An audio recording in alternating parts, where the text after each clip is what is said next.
Aujourd'hui pour cette review, on va voir le 5.7 de chez Maruchin. Donc là, voilà la boîte. Donc simple au premier regard, une belle couverture dessus quand même.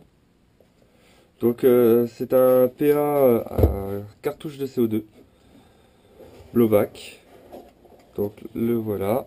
Donc là on a la notice d'explication. Ici on a le PA et le chargeur, il est ici. Tac. Donc moi j'ai déjà mis une cartouche, hein. Donc voici la bête. Donc il est full plastique, on le sent, hein, c'est bien plastique. Sauf le chargeur. À savoir que le chargeur avec la cartouche est plus lourd que le PA. Donc ça lui fait tout son poids. Donc une fois en main, on sent qu'il y a le poids sur la poignée, mais on a une légèreté au niveau de l'avant. Donc ça déséquilibre un petit peu. Mais au moins avec une lampe de vent, un laser, quoi que ce soit, on aura le contrepoids qui devrait jouer, et donc du coup ça devient une réplique assez intéressante. Son physique est particulier, aussi très intéressant. Donc là nous avons la sécurité.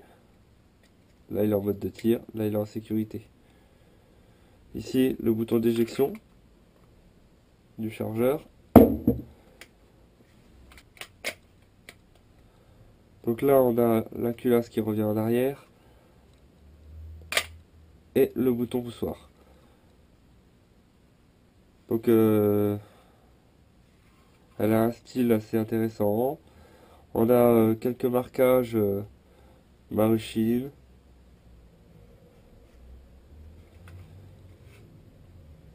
Fenerstal, le logo, ce qui est très bien, c'est une bonne chose. Donc voilà. Donc la visée, nous avons les deux points, ainsi que sur le guidon aussi.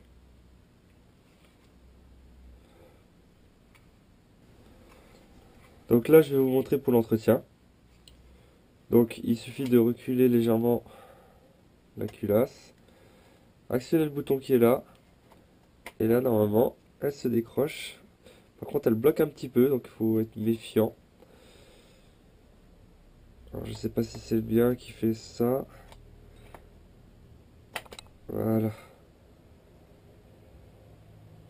Donc là, on est sur le système intérieur. Là, nous avons le ressort autour du canon. Là, nous avons le jeu habituel. Voilà. Donc, quand vous êtes là, pensez toujours à mettre un petit coup. Donc là, on va essayer de le faire revenir. Voilà. Sur le joint noir. Là. Soit de la graisse. Là, apparemment, ils avaient déjà mis de la graisse. Un petit peu d'huile. Ça fait pas de mal.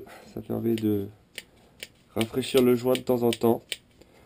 Là, on est sur du CO2, donc de temps en temps, ça veut dire certains mettent tous les deux parties, d'autres mettent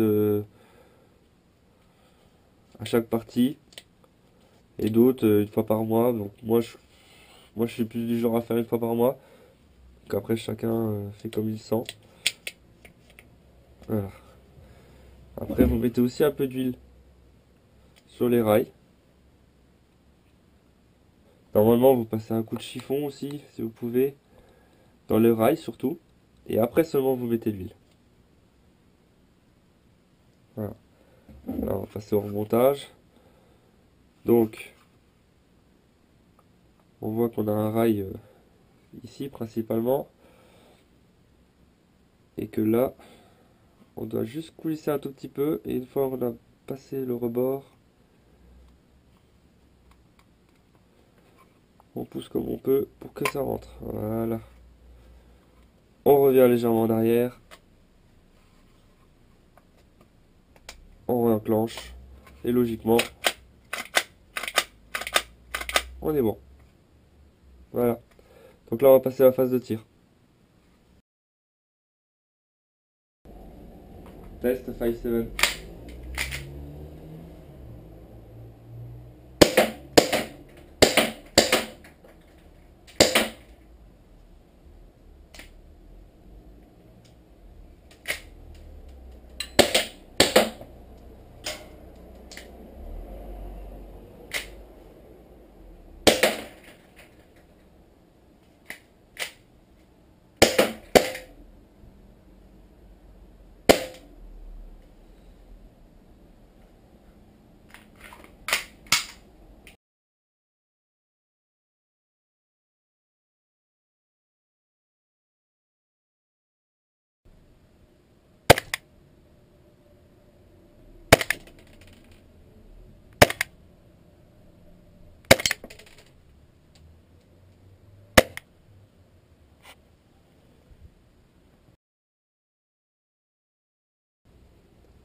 Les plus et les moins du 5-7. Alors pour moi, l'esthétique, tout ça, c'est super.